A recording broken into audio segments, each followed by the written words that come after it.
Hey everybody, OCD Mikey. This week I went to the MOOG factory in Asheville, North Carolina. Now that is not MOOG, it's named after Bob Moog, who did many of the early synthesizers of the late 60s and the 70s. Even earlier he did theremins. And what was so interesting to me is that this plays a big part of progressive music. You can see upper left the emblem for Emerson, Lake and Palmer. This is Keith Emerson's machine. You can see the scale of it because I'm sitting in front of it. And there was pyrotechnics knobs, upper left to shut off pyro. And here is the current remake of the Moog top of the line synthesizer, which is very interesting. This played a big part, Moog played a big part in the development of synthesizer in music in the 70s and 80s moving forward. So very interesting gear. Again, here's a close-up. You can see upper left, those red things. That's the pyro button. And these are all different modules. And you sequence them and you daisy chain them together with these patch cables, much like an operator's switchboard. So very interesting piece that you synthesize sound using these machines. I had a Moog Mini version that was they made it for realistic, so it was a Radio Shack version. I asked for it for Christmas, and I got a synth. Ever since then, I've always loved analog synths. And so I found out when I was up there, we took a tour of the factory. It was super cool, and saw some killer stuff. And I found out that the company has just been sold, and it's probably going to be eventually manufactured in Taiwan or something like that.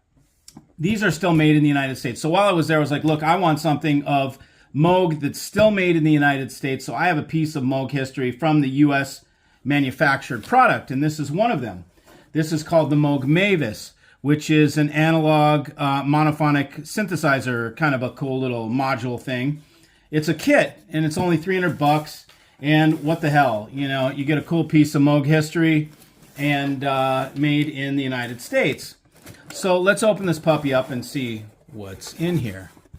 So first of all, you get kind of a cool box. Welcome to the Moog music family. Meet Mavis, your new companion in sonic exploration, blah, blah, blah. Here's the control panel. This is kind of cool. I'll pull this out of the bag so you can see this. Get rid of the plastic. So you can see kind of, here's our control panel. I'll bring it up close. Pretty cool. Pretty cool stuff. So we are going to, I'm sure this thing, it doesn't have me slinging solder, even though I could. We've got our little patch cables. We've got our all our swag. We've got a little adjuster to dial this stuff in.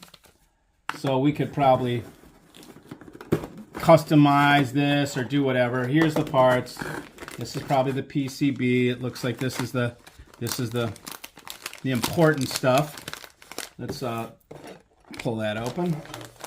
See what we have in here. Yeah, this is the PCB. We're in their static-free container. And look at this. Switches. Switches, filters, oscillators. Cool stuff. So pretty sweet. Yep, just checking the board here. Asheville, North Carolina. Made in USA. Just want to make sure it doesn't say made in China on it, because that would bum me out. But anyways, so yeah, so this is the whole thing. This obviously goes in the box. We put this over. There's probably not too much assembly that goes along with this piece. Here's our chassis. Is it a cool wooden box? We've got a plastic box and a cover. So it gives us, let's see, this gives us the ability to close it up. Now maybe I'll make something wood for this. Maybe we'll make this into a beautiful wooden piece. But this is how it comes, with a little plastic, a little clamshell. We can clam it and close it up. But I typically don't like plastic because it holds static. But maybe this is carbon loaded. I have no idea.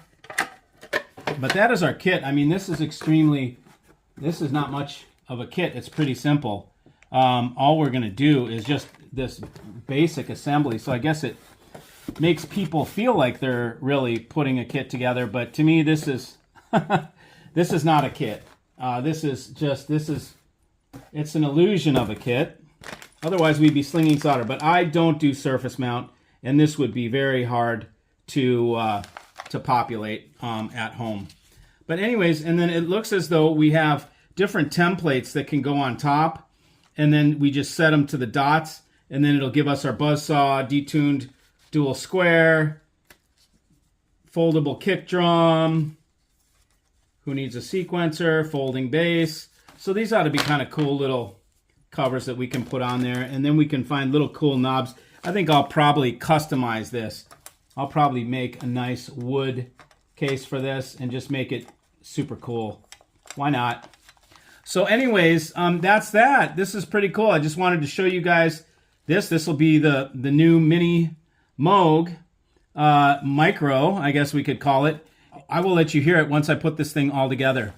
Let's see what's in here. These are probably that's all the AC power parts.